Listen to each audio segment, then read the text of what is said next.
श्री शिवाय नमस्तुभ्यम। हम सबको पता है कि सावन का बहुत ही पवित्र महीना चल रहा है और मेरे पास बहुत ज़्यादा मैसेज आए, भैया सावन के महीने में जो गुरुजी ने 2 शिवलिंग वाला उपाय बताया था उसे आप ठीक से समझाते हैं ना। तो इस पूरी वीडियो में हम लोग बहुत ही विस्तार से 2 शिवलिंग वाले उपाय को समझेंगे, जिससे आप जो कुछ भी महादेव से मांग लोगे ना वो सब कुछ आपको ज़रूर मिलेगा। ठीक है ना, बहुत ही विस्तार से इस उपाय को समझाऊंगा, तो वीडियो को पूरा देखिएगा ताकि चीज़ें आपको आसानी से समझ में आ पाए, है ना। देखो, सबसे पहले तो आपको ये जानना होगा कि ये जो उपाय है सावन के महीने में किसी भी एक दिन, चाहे वो सोमवार का दिन हो, रविवार का दिन हो, मंगलवार का दिन हो, किसी भी एक दिन इस उपाय को करना। ठीक है ना।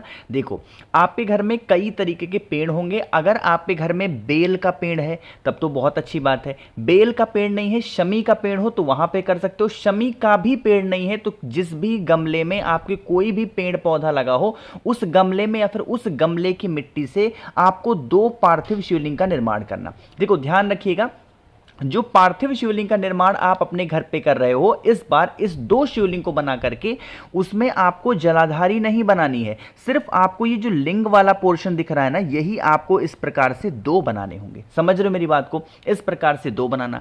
अब 2 शिवलिंग तो आपने बना लिए। बनाने के बाद में हमें जरूरत होगी 9 लाल फूल की। अब जो मैं लाल फूल स्क्रीन पर दिखा रहा हूं जरूरी नहीं यही लेना है, कोई सा भी लाल फूल आपके घर के आसपास हो तो उसको आप ले सकते हो। 9 लाल फूल हो गए, साथ ही साथ आपको 5 सफेद पुष्प भी लेने। क्या? 9 लाल फूल लेना और 5 सफेद फूल। यहीं पे मैं आपको बना के दिखा देता हूं ताकि आपको कोई भी डाउट ना हो पाए। जैसे मान लीजिए पहला शिवलिंग आपने ऐसे बनाया और दूसरा शिवलिंग आपने, मैं मान लेता हूं कि आपने ऐसे बनाया, तो आपको क्या करना होगा, जो कुछ भी आपको चढ़ाना वगैरह हो चढ़ा दो, जो आपकी विशेष हो, कामना हो, मनोकामना हो, महादेव से कहना। फिर पहले शिवलिंग के ऊपर आपके पास में जो 9 लाल फूल हो, कोई से भी हो, लाल फूल नहीं मिलते, लाल फूल की पंखुड़ियां ही ले लो।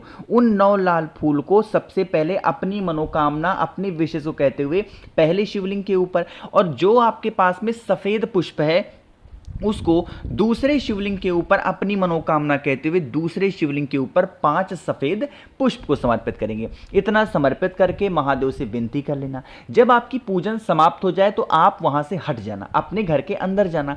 ठीक 15 से 20 मिनट के बाद आप फिर से वापस आना और उसके बाद में जिस जगह पे आपने पार्थिव शिवलिंग का निर्माण किया था लिंग के फॉर्म में, उसको उसी स्थान पे जल डाल करके अगर आप विसर्जन कर देते हैं, इस पूरे सावन के महीने में किसी भी एक दिन जब भी आपको मौका मिले, जब भी आपको टाइम मिले, इस उपाय को करके देखिएगा। अपने ही घर पे, कहीं पे भी बाहर जाने की जरूरत नहीं है। आपकी बरसों पुरानी जो मनोकामनाएं होंगी, जो विशेष होंगी, वो महादेव पूरी जरूर कर देंगे। ठीक है ना। तो यहां पे हम लोगों ने बात कर ली है अपने पहले उपाय की। आगे बढ़ते हैं अब इस वीडियो के हम लोग अपने दूसरे उपाय की तरफ, जो कि आपको करना होगा काले तिल के साथ में। कहोगे भैया इस उपाय को करने से हमें फायदा क्या होगा? जिस जगह पे मैं लिख दूं काला तिल, आप थोड़ा कॉमन सेंस लगाया करो। यह उपाय किसका होगा? काले तिल का। अगर आपके घर में लड़ाई झगड़े बहुत ज्यादा होते हैं, हर इंसान घर में क्रोध कर रहा, हर इंसान गुस्सा कर रहा, कोई भी शांति नहीं है घर में सुख शांति नहीं होती है, तो आपको एक चुटकी काला तिल लेना। ठीक है ना, ले लिया। साथ ही साथ आपको दूर्वा भी लेनी होगी। आप कहोगे भैया दूर्वा कितनी लेंगे? तो बहुत ज़्यादा नहीं, हाँ, लेकिन 5 से 7 दूर्वा तो आपको लेनी ही लेनी है। 5 से 7 दूर्वा और एक चुटकी आपको काला तिल लेना है। एक तांबे के लोटे में जल भरिएगा अपने घर से और सीधा पहुंच जाएंगे महादेव के शिवलिंग के पास में। फेस रखिएगा उत्तर दिशा, नॉर्थ डायरेक्शन। मैंने आपको हजारों बार बता रखा है, महादेव का जो पूरा परिवार है वो शिवलिंग के ऊपर ही विराजमान है। बताया आपको मैंने ना। देखो, जब भी काले तिल को चढ़ाने की बात आती है तो काला तिल हमेशा महादेव के शिवलिंग के ऊपर लड़ाई झगड़े के लिए श्रम्भेश्वर महादेव के नाम से चढ़ाया जाता। किसके नाम से? श्रम्भेश्वर महादेव के नाम से उस काले तिल को समर्पित करना। अब जो आपके पास में 7 दूर्वा है या 5 दूर्वा है, उसे माता अशोक सुंदरी के स्थान पे कुछ इस प्रकार से आपको रख देना होगा, समर्पित करना। इतना सब कुछ करने के बाद में जो आपके पास में तांबे के लोटे में जल है वो आपको महादेव के शिवलिंग के ऊपर श्री शिवाय नमस्तुभ्यम का जप करते हुए समर्पित करना। देखो, जब जल समर्पित करोगे महादेव के शिवलिंग के ऊपर, यही जल बहता हुआ इसी दूरवा से होता हुआ नीचे गिरेगा। अरे गिरेगा कि नहीं गिरेगा? इस जल को आपको यहां से थोड़ा सा रोक लेना है, और रोकने के बाद में इस जल को लेके आप अपने घर पे जाना। जो भी आपके घर में जिस प्रकार से लड़ाई झगड़े होते होंगे, हर कमरे में जितने भी रूम्स हो, सिर्फ वॉशरूम को छोड़ करके हर कमरे में आप इस जल का छिड़काव कर देना। यकीन मानिए, जिस भी वजह से आपके घर में लड़ाई झगड़े मारपीट या फिर जो भी प्रॉब्लम होती होंगी, वो सारी समस्याएं धीरे धीरे करके खत्म जरूर हो जाएंगी। ठीक है ना? करके देखिएगा। तो 2 उपाय की तो हमने यहाँ पे बात कर ली है। आगे बढ़ते हैं इस वीडियो के हम लोग अपने तीसरे उपाय की तरफ, और ये जो तीसरा उपाय है वो आपको करना है दाल के साथ में। लेकिन कैसे और क्या इसके फायदे हैं, उससे पहले जल्दी से कर दीजिए वीडियो को लाइक, और मेरे जितने भी भाई बहन आवाज़ मेरी पहली बार सुन रहे हैं, चैनल को ज़रूर सब्सक्राइब करेंगे। ठीक है ना? देखो भाई, समझने की कोशिश करते हैं।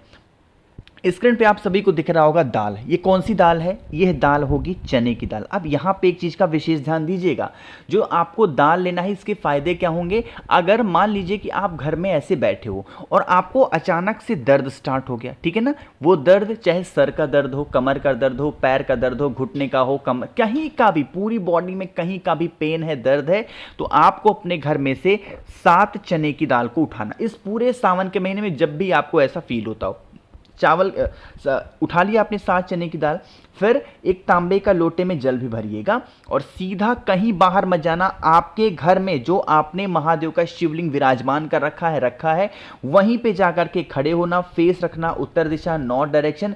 पहुंच करके सबसे पहला काम करेंगे, 1 लोटा शुद्ध जल तांबे के लोटे से श्री शिवाय नमस्तुभ्यम का जप करके महादेव के शिवलिंग के ऊपर चढ़ा देना। पहले जल ही चढ़ाना, ठीक? उसके बाद में आपके पास में है चने की दाल। उन 7 चने की दाल को आपको श्री शिवाय नमस्तुभ्यम नहीं बोल रहा, आपको बोलना होगा ओम नमः शिवाय। फिर से बोल रहा हूं, क्या बोलोगे? ओम नमः शिवाय बोल करके उन 7 चने की दाल को महादेव के शिवलिंग के ऊपर रख करके महादेव से विनती करके प्रार्थना करके, हे शिव शंभु, हे भोलेनाथ, हमारी बॉडी में यहाँ पे पेन हो रहा है, यहाँ पे दर्द हो रहा है, आप इन 7 चने की दाल को औषधि बना दें। जैसे भी प्रार्थना करनी हो प्रार्थना करना, फिर इन 7 चने की दाल को उठाना और चुपचाप अपने घर के अंदर जा करके इन 7 की 7 चने की दाल को ओम नमः शिवाय बोल करके कूच कूच करके खा लेना एक ही बार में। यकीन मानिए, आपकी बॉडी में जहां पे भी पेन होता होगा, दर्द होता होगा, जो भी तकलीफें होंगी आपकी बॉडी में, वो सारी तकलीफें धीरे धीरे करके खत्म जरूर हो जाएंगी। ठीक है ना? तो यहाँ पे हम सभी लोगों ने 3 उपाय की बात कर ली। एक आखिरी उपाय की हम लोग बात करने जाते हैं। जैसे मान लीजिए कि आपके घर का कोई ऐसा व्यक्ति है जो जिद्दी बहुत है ना? अपनी जिद के आगे कभी वो झुकता नहीं है। चाहे वो आपके हस्बैंड हो, चाहे आपके बच्चे हों, चाहे आपकी वाइफ हो, आपकी बहन हो, आपके भाई हो, कोई भी हो सकता है घर का सदस्य, जिसको जिद बहुत ज़्यादा है। चाहे वो गलत चीज़ हो चाहे सही चीज़ हो, बट उनकी जिद पूरी होनी चाहिए। अगर ऐसी हैबिट है तो आपको लेना होगा शहद, है ना? ज़्यादा नहीं, हाँ, बट 1 चम्मच तो शहद आपको लेना ही लेना है। शहद लेने के बाद में एक बेलपत्र भी आपको लेनी है, बहुत ही प्यारी से सुंदर सी, है ना, जो कहीं से कटी पिटी ना हो। क्या करिएगा, बेलपत्र लेने के बाद में एक फूल ले लेना, है ना? कौन सा फूल लोगे? सफ़ेद फूल मिल जाए तो बहुत अच्छी बात है, नहीं मिलता सफ़ेद फूल तो कोई सा भी एक पुष्प आपको ले लेना, और सीधा एक तांबे के लोटे में जल भर के पहुंच जाना महादेव के शिवलिंग के पास में। फेस रखिएगा उत्तर दिशा, नॉर्थ डायरेक्शन। तरीका समझते हैं। आपके पास में है शहद, अरे है ना? सबसे पहला काम, महादेव के शिवलिंग के पास पहुंच के हाटकेश्वर महादेव, फिर से बोल रहा हूं, नाम को नोट करिएगा, हाटकेश्वर महादेव के नाम से पहले उस शहद का लेपन महादेव के शिवलिंग के ऊपर कर देंगे, कुछ इस प्रकार से, ठीक है ना?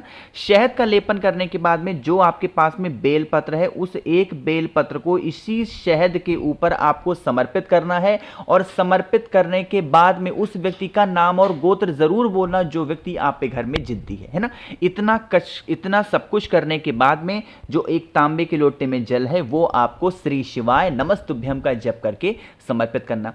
यही शहद वाला जल नीचे बहता बहता जलाधारी से नीचे गिरेगा, इस जल को यहां से रोक लेना। रोकने के बाद में जल आपने चढ़ाई दिया है, उसके बाद में एक आपको जो सफेद पुष्प लिया है उसको आपको जल चढ़ाने वाले स्थान पे समर्पित करके इस जल को उठा के घर पे जाना। जो भी व्यक्ति जिद्दी रहता है किसी भी चीज में मिला के, ज्यादा नहीं करना, 1 से 2 बूंद किसी भी चीज में मिला करके उसको खिला देना। उसकी जो जिद की हैबिट होगी, गंदी आदतें होंगी, वो धीरे धीरे करके सुधर जरूर जाएंगे। तो मैंने कोशिश की आप सभी को बहुत ही विस्तार से समझाने यानी कि जब भी आपको मौका मिलता है सावन के महीने के पवित्र दिनों में इस उपाय को ज़रूर करिएगा। तो वीडियो पसंद आई हो तो लाइक करेंगे, कुछ पूछना है नहीं समझ में आया नीचे कमेंट सेक्शन में पूछिएगा। मेरे जितने भी भाई बहन आवाज़ मेरी पहली बार सुन रहे हैं चैनल को ज़रूर सब्सक्राइब करेंगे। श्री शिवाय नमस्तुभ्यम।